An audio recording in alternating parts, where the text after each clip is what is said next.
टांगरा बाधा स्कूल के शिक्षक सम्राट घोष को स्कूल में नियमित रूप से देर से आने के लिए पहले ही फटकार लगाई जा चुकी थी। उस समय उन्होंने स्कूल प्रबंधक समिति को अपनी मां की बीमारी के बारे में बताया था। मानवता के नाते प्रबंधन समिति ने कोई कार्यवाही नहीं की।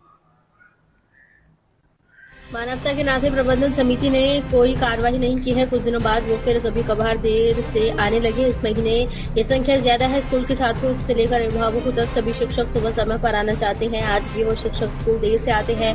हालांकि उस समय उन्होंने कैमरे के सामने बताया, बाद में कहा अब स्कूल टिफिन के दौरान वो स्कूल गए और उन्होंने पूछताछ की गई तो उन्होंने कहा कि क्योंकि वो देर से आए थे इसलिए उन्होंने उपस्थिति पुस्तिका पर हस्ताक्षर नहीं किए। हालांकि स्कूल का एक और शिक्षक जो उनका करीबी है पत्रकारों को परेशान करता है। स्कूल के कार्यवाहक प्रधानाध्यापक से इन सभी मुद्दों पर कुछ नहीं कहा। हालांकि स्कूल प्रबंधक समिति के अध्यक्ष ने कहा कि कल एक बैठक बुलाई गई है, वहां निर्णय लिया जाएगा।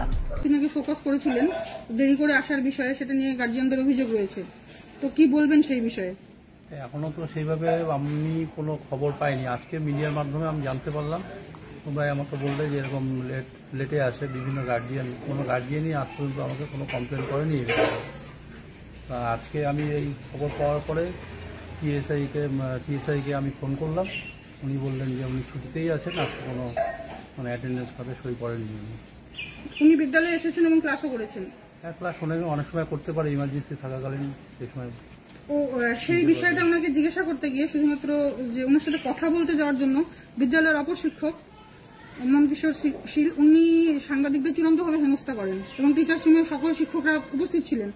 সাংবাদিকরা ওনার সাথে কোনো মিসবিহেভও করেনি, কিছু সেই রকম কথাবার্তাও হয়নি, কিন্তু উনি হেনস্থা করেন। তো সেই বিষয়টা আপনাদের কি পদক্ষেপ হবে? স্কুলে খবর সংগ্রহ গিয়ে যদি সাংবাদিকদের এভাবে হেনস্থা হতে হয়?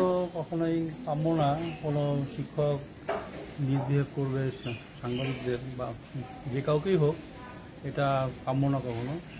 দেখছি, আমি খোঁজ খবর নিয়ে আমি ফোন করবো টিএসআইকে। প্লাস আগামীকাল আমি ইমার্জেন্সি একটা ম্যানেজিং কমিটি মিটিং ডাকবো, সেখানে বিস্তারিত আলোচনা হবে। তারপর